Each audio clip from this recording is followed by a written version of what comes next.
Hey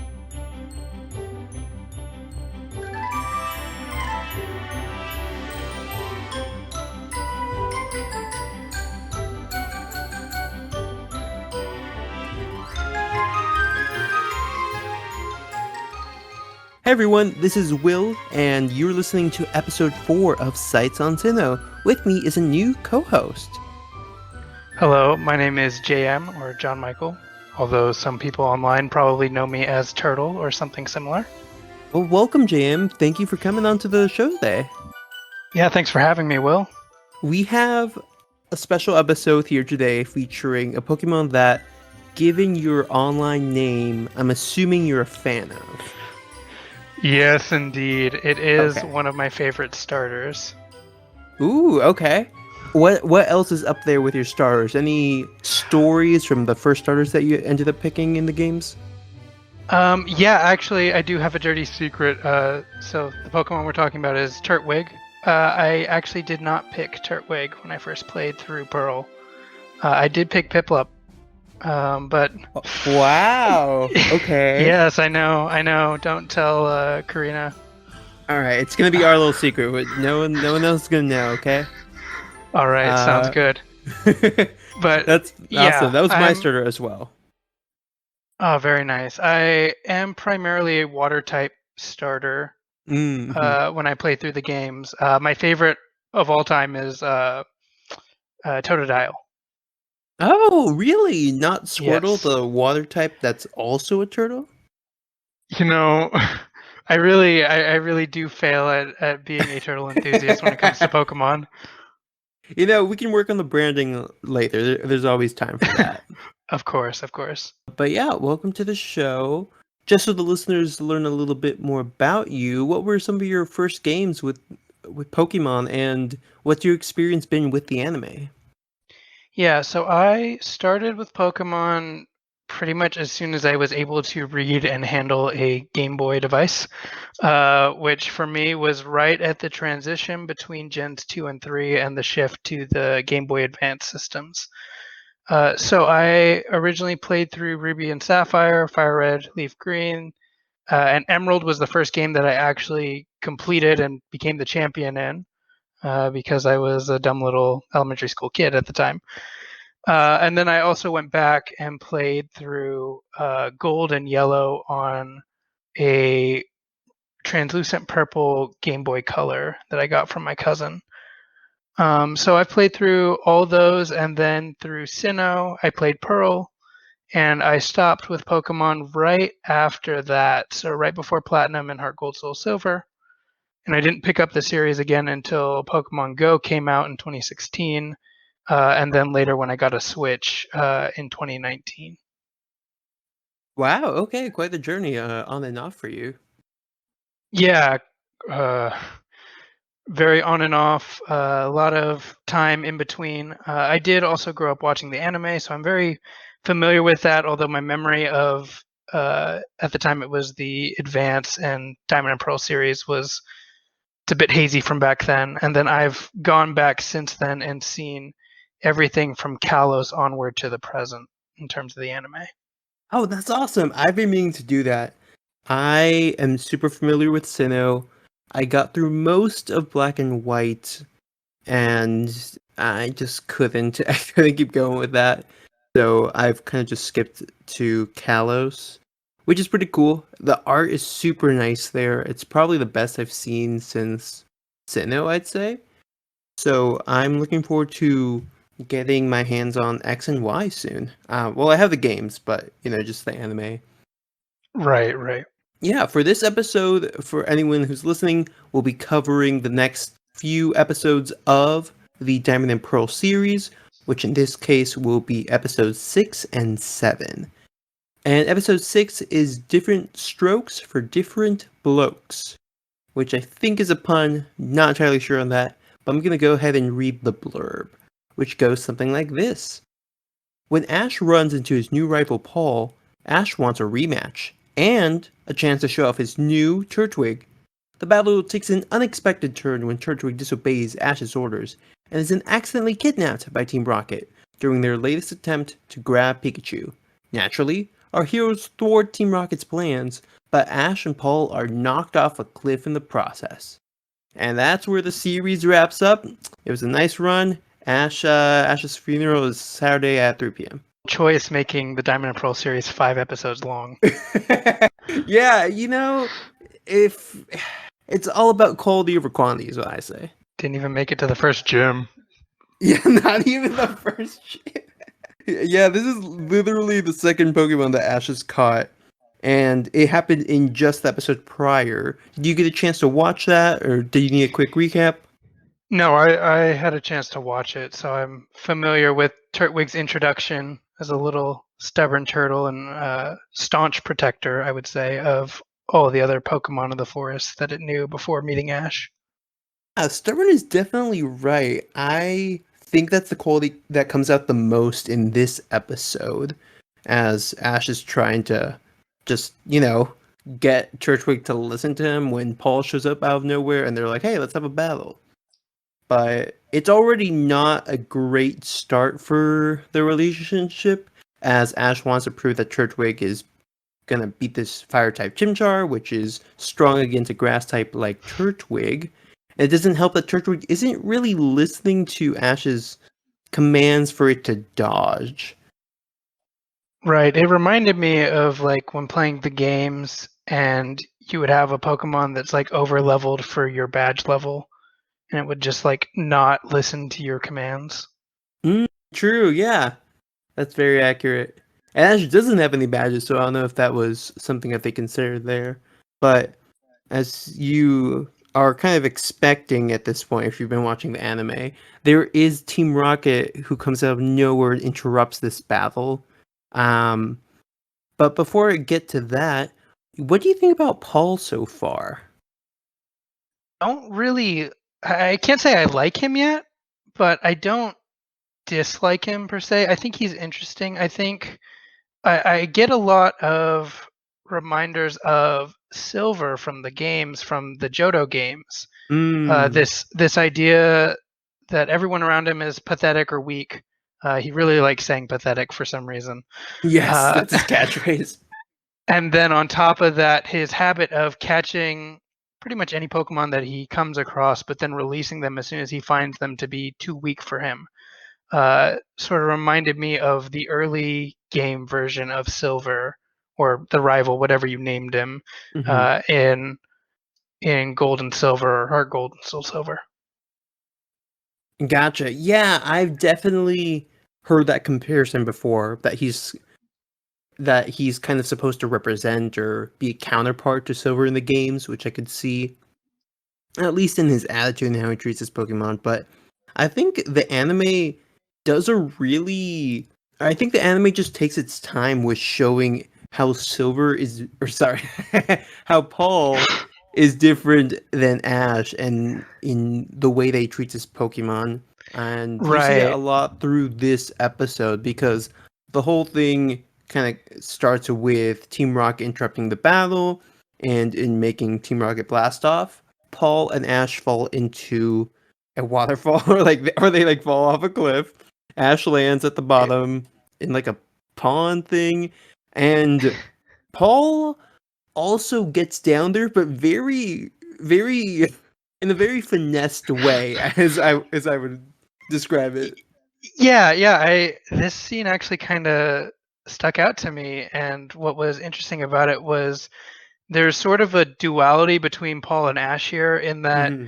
Paul's falling down, and then instead of protecting his Chimchar, because both of them have their Pokemon out at the time, Right. Chimchar actually grabs Paul and starts hopping down the cliff face with Paul in his hands. Whereas Ash does the Oh, opposite with Turtwig and like holds Turtwig close to him and protects him as he falls, not worrying about like sticking the landing or anything. But his focus is on protecting Turtwig, whereas Chimchar is the one protecting Paul, I guess. well, with that specifically, it's just Paul and Chimchar both hopping down together. Like Chimchar isn't Right. carrying Paul, but that would be funny. Um, but yeah, they're very much like a soldier and his commander. in Right. terms of relationship and like how they're falling down. Like it's not a very intimate, or it's not very, what's the word? Like, yeah, protective or like sympathetic maybe. Like there's no empathy in how Right. they're interacting with each other. It's very much like, Chimchar, this is what you're doing now, because if you don't, you're no one's gonna catch you. Like that's it for you, Right. Chimchar. I'm getting rid of you, and then that's it. Yeah. But yeah, that was a really cool demonstration of how they have their relationships with their Pokemon differ. And it doesn't, like, it's very subtle. Like they don't really talk about it ever, but you can No. tell as a viewer immediately what you're supposed to get from that moment. Watching this for the first time, you just see how differently they treat each other's Pokemon, or their own Pokemon rather, and it's just so obvious from the start. Plus, you've already seen Paul one episode prior, so you already have at least somewhat of an idea of what he's like. But specifically with his Chimchar, which is his, partner Pokemon, it's Yeah. interesting to see that rather than like previously you saw him with the Starly that he caught and immediately released. Right, exactly. And as they come down the cliff and start walking through a forest, Ash is trying to just talk with Paul and like, you know, be civil with him. But Paul wants none of that, as Yeah, he Paul's wants not nothing. having it. Yeah, he's like, I'm done. Like, we fell off a cliff. I'm like, I don't want to deal with you anymore. I'm just gonna move on. But he does tell Ash one tip, which is a little surprising, and that tip is that they're in Bewilderment Forest, which is completely new. It's an anime original location, and totally just something that exists for this episode. But Dawn also recognizes that area when she looks at the map that Brock shows her. And the only thing that you really need to know about this location is that there's a bunch of Stantler there, and due to Stantler's antlers and kind of nature, they're able to hypnotize people using their horns and or antlers. I guess they're interchangeable. Are they interchangeable? I don't know. I'll go with that. But that's kind of the reason it's called Bewilderment Forest, because if you walk in there and look at the antlers, they will likely hypnotize you into thinking you're somewhere else, or just confuse the life out of you. Which of course happens Right, to Ash after he pulls out his Pokedex and right. And then leads to some interesting, uh, pretty comical scenes after that.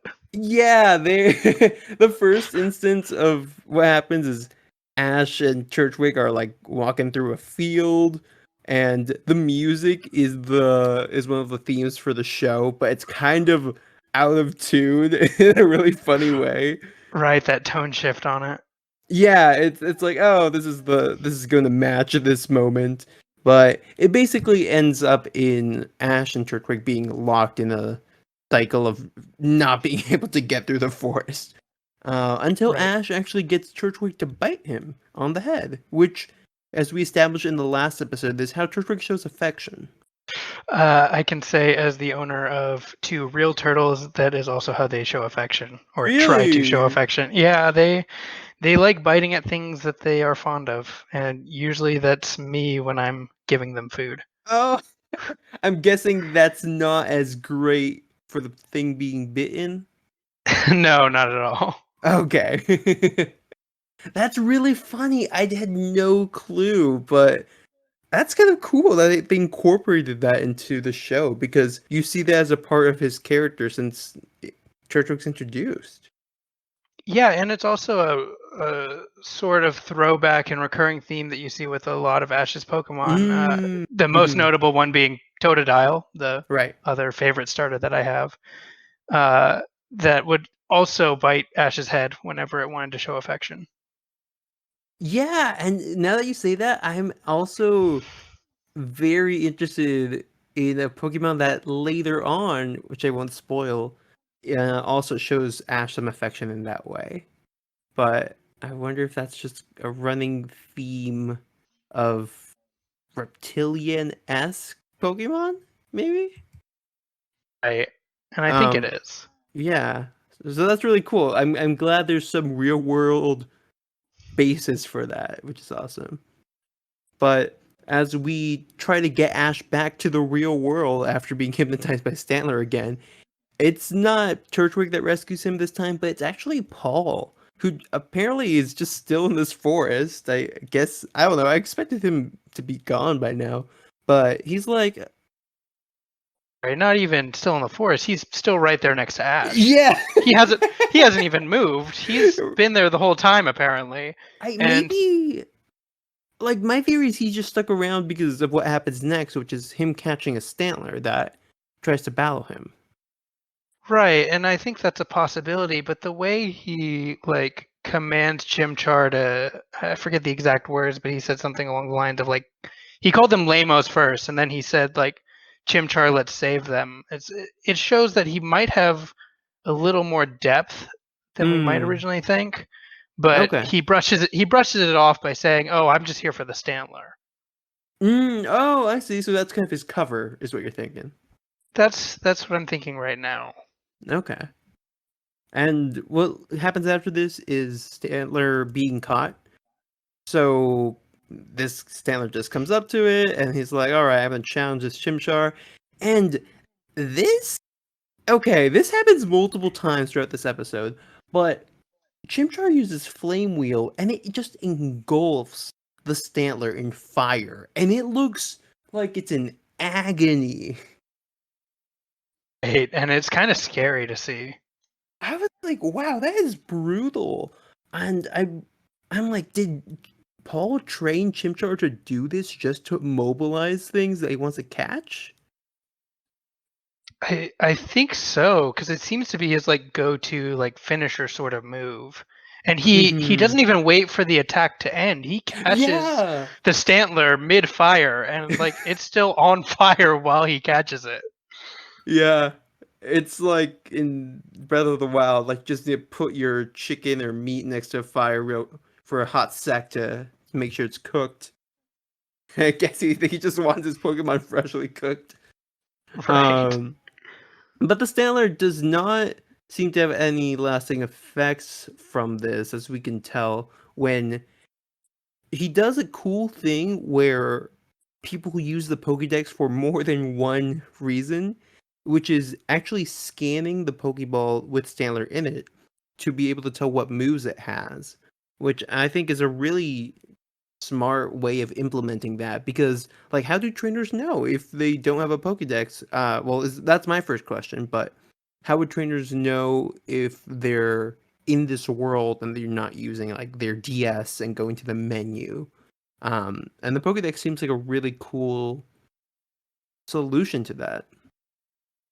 Right, and it's something I don't think has been seen before in the anime. I correct me if I'm wrong. I'm not super familiar with the seasons before this, but it is touched on briefly in at least Kalos, where Mm-hmm. Ash is working with I don't want to spoil too much, but a dragon Pokemon that evolves, and when it evolves, uh, Clement tells him to use the Mm-hmm. Pokedex to scan and see what new moves it has, and that Pokedex is more just a screen, and it doesn't Mm-hmm. need to scan the actual Pokeball, but it just shows Ash what moves that Pokemon has right off the bat. Gotcha. There might be like one or two instances where it does happen, but I'm pretty sure this season is where it's most prevalent. This too with Paul, because that's just sort of his shtick at the beginning is Hmm. scanning everything and releasing what doesn't work for him. Yes, yeah, definitely. But Ash is a lot more on the sympathetic side as he tries to share a turtle or tries to share an apple with his Turtwig. And that's where they start bonding a little bit. And Ash kind of explains that he just doesn't want Turtwig to get hurt. He's looking out for him in battle. Um, and it kind of just resolves that there. When then Stantler appears and then Ash runs out of the forest, of course that doesn't go right as he accidentally knocks into a tree and Beedrill come out of it, chasing him. Which then leads to Ursaring, I think, coming out. Um, Yes.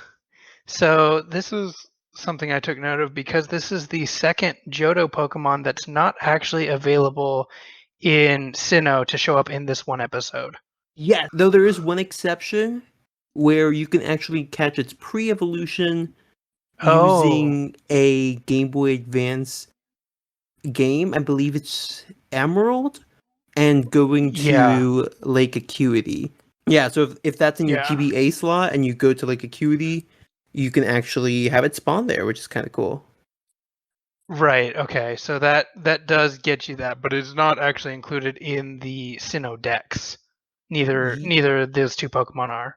Yes, I believe so. As this Ursaring, which shouldn't be here, comes out of nowhere, Turtwig and Pikachu start fighting him, and they seem to have like an advantage for a second until it just fires a hyper beam, and that makes them run out of the forest right into Paul, where he's conveniently waiting to flame wheel and roast this Ursaring to catch.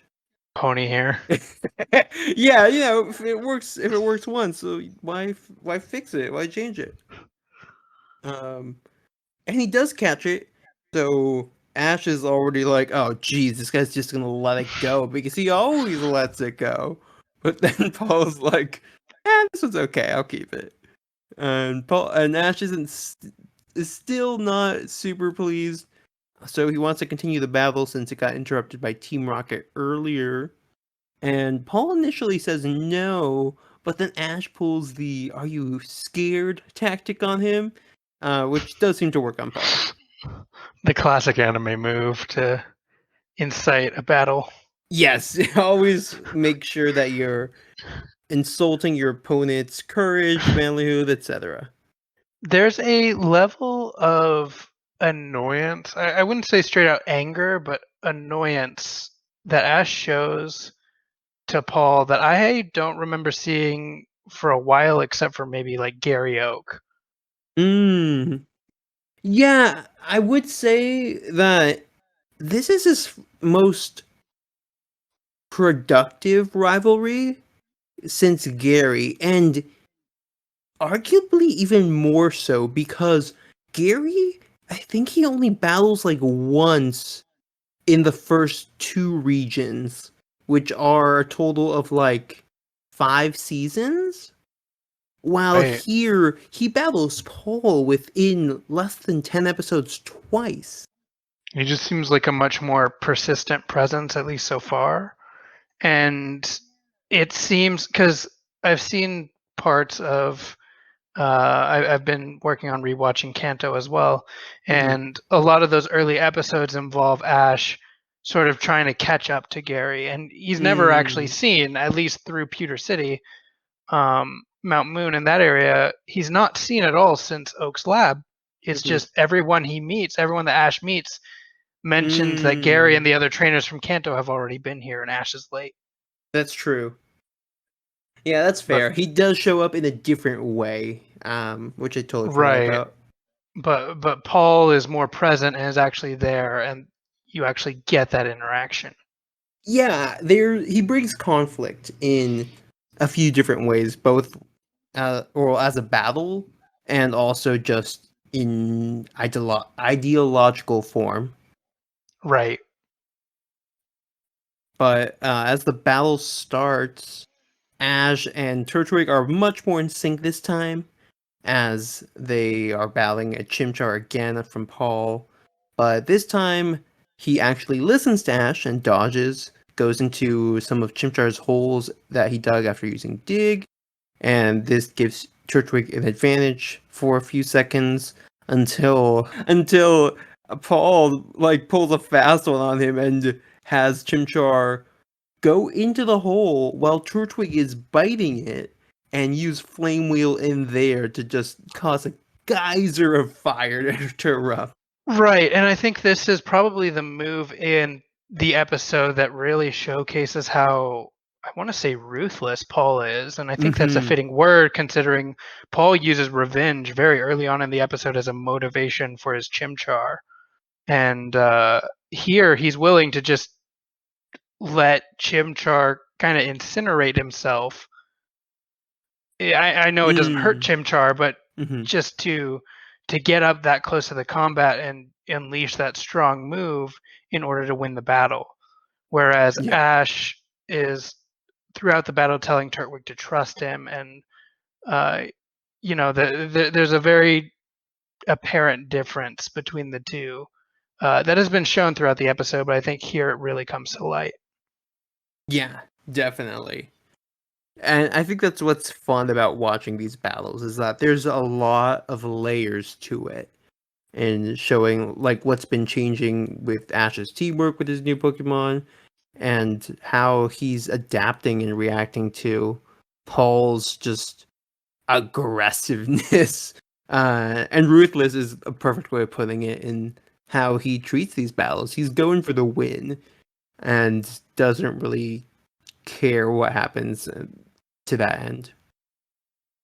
But that pretty much wraps up that episode.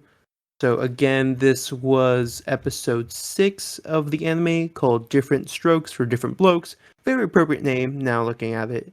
But JM, what would you give this episode rating? I actually really like this one. I don't want to compare it to the next one too much, but I would say of the two, it was the one I preferred.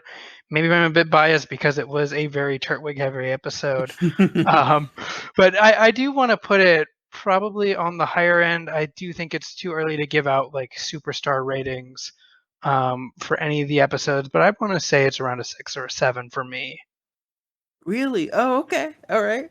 I what I liked Mhm. what I liked about it was the development of the Pokemon and showing those differences between the two characters. And a lot happened, I felt like. Yes, And I think that pacing was good. And that's what I really appreciated from it. definitely. As you can probably tell by looking at this episode, we've spent a lot more time talking about this one than episode 7. And to me, that also reflects its quality and layers in terms of plot and development. So I'm gonna give it an 8, actually. I think it's Higher than pretty me. good. And yeah, it is early, so that might not be the wisest choice. But I think it's strong, as you said, compared to this next episode, which is episode 7, Like It or Lup It. Now, there's like a very stark tone difference between these two episodes, and that might be Incredibly. yeah, that might be as like a palate cleanser, which I totally can see happening. But like, I don't even know if it's worth reading the blurb for this because it's so I it's so think all over the place. we can quickly summarize it in Team Rocket steals some food from some Pokemon and spends half the episode uh, creating this conflict that's pretty quickly resolved. Yeah, it's basically a conflict to kind of make Piplup rise above its limitations as it tries to learn a contest combination using Bubble Beam and spinning. Mhm. That's that's really it. Team Rocket is kind of I like the way that it gets there in a very convoluted fashion, involving law and order. And and, and I'm lack not even kidding thereof. there. Yeah, Yeah, exactly. It's fine. It's probably the closest to a kind of filler episode, I would say. The only big moments are that Piplup learns how to use Bubble Beam while spinning in a contest-like fashion. Um, I like that. I don't think it's great, but the details that kind of stuck out to me in a physical animation sense were that when Piplup is first shown spinning and doesn't successfully keep the move going is because it gets dizzy and falls. And when you see it actually succeed in doing that, it does a trick that you do in dance, which is where you actually put your head and kind of you it when you're spinning, it'll look like your head is slightly ahead, turned wise for your body, because you're actually spotting something for as long as possible, a specific point in the distance. And that's what keeps you from becoming dizzy if you're doing a motion like that. So I'm curious how much of that was taken from a reference, but that was a cool little detail that could kind of explain why people have figured out how to spin, use bubble beam, and not fall over from dizziness. But yeah, that's pretty much the only thing that happens this episode. We see some Golda, Quagsire, and Poliwag. I think Poliwag isn't in Sinnoh, so that was just another. Yeah, That was just another thing there. You do see a bunch it's of berries. a lot of berries. And then one thing I wanted to say was that it's interesting that they haven't shown a lot of Sinnoh, like new Sinnoh Pokemon yet. Like we've Mhm. seen Baneri, Starly, and the starters, And we've and I think seen maybe a Bidoof. no, actually no Bidoof, but we have seen Cricketot, Burmy, and the Starly family, and I think Primplup for a brief second. Oh yeah, we have seen Primplup, yes. But in terms, oh, and Badu. Yes. Yes.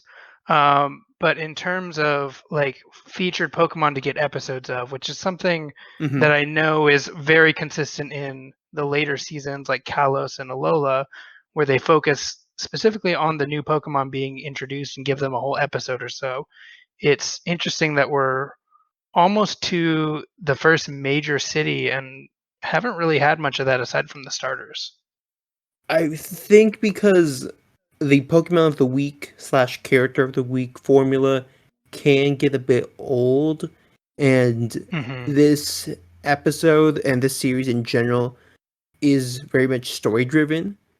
So, besides some of these, like, the sacrifices that have to be made here with having a more filler kind of placeholder to kind of move the plot along a bit, are things I kind of like about it, because it means you don't have to always be fatigued with, like, all right, what's the new Pokemon this week? All right, what's the new Pokemon this time? Right. And go through all this setup. The thing about this one with the structure is it felt like it wasn't going anywhere Yeah, for the first half. that's And true. that's like I adore Team Rocket. I love Team Rocket. I enjoyed seeing Meowth do his first boss hypothetical fantasy of Yep. the season, which I really enjoyed from the Advanced series. Hmm. Uh, I kind of paused when there was a an allusion to a gay joke about James. Oh, That really? was I kind of didn't catch that that. was kind of snuck in there when he sends out Carnivine. He says, or Carnivine bites him like it always does as it comes out, and James says, "I'm not a piece of fruit, no matter what anyone says." Which I kind of paused there and was like, "Oh, he really just said that." Okay. That's funny. I totally missed that. But I mean, the jokes and comic relief aside, it really didn't feel like Team Rocket was Hmm. doing much of anything, and it was the 10-minute mark before it cut back to Dawn and Piplup and the gang, Yeah. who hadn't shown up since Yes. before the title splash. Yeah, the closest thing of development you see here is for Piplup with the move, and you also see Hmm. Piplup at one point kind of just sneak away to practice the move. But that's really it. And yeah, I think it was a fine episode. Not super memorable. You kind of just need to watch the first few minutes and the last to get the point that, oh, Piplup learns the move in this episode. But yeah, how would you? Yeah, it's decent. Yeah, pretty decent. So for me, the score for Like It or Lup It is, I'm gonna give it a 5 out of 10. Okay, I'm gonna go one below you again. I was gonna say a 4. Oh, okay. Um, I think again, and I don't want to compare it too much to episode 6, but the pacing is again what really caught me on this one. It was a bit of the opposite, and I felt like the two episodes are meant to work together as like give Ash and Turtwig a time to develop and give Hmm. Dawn and Piplup a time to develop, and I think they both achieve that goal. I think without Piplup having something to compare itself against, it doesn't land as hard as, say, Turtwig versus Chimchar. Yes, definitely. There's a lot of duality going on here. It's kind of just like, oh, let's also make it about this. But Right. yeah, they can't all be winners. Right. And I don't hate the episode. I Mhm. think it was fun.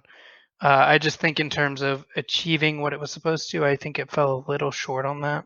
But Totally, I yeah. do like it. It's definitely not terrible, but not the best is I think where I would land on that.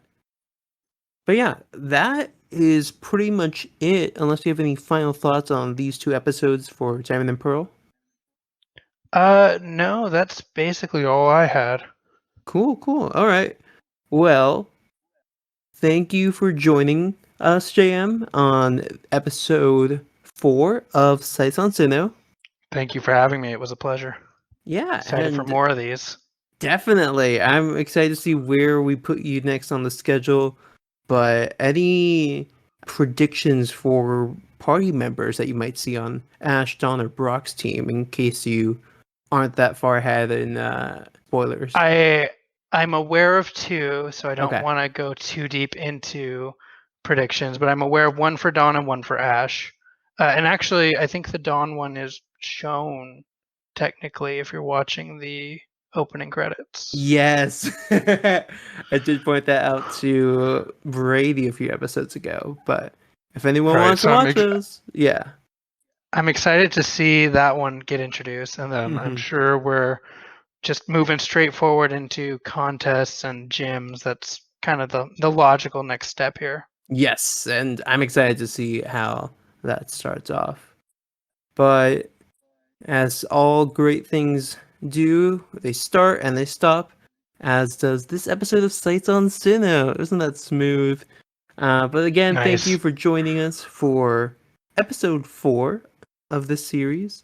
And thank you to JM for coming by. If people want to follow you somewhere on the internet, where can they do that? Probably the best place would be my Twitter. That's where I do most of my Pokemon related social media posts. Let's see, which would be at TurtleGuy512. That's also the username I use on Twitch and a couple other platforms. Awesome. Sounds good. All right, then. We will catch you next week. And until then, have a good one. Have a good one.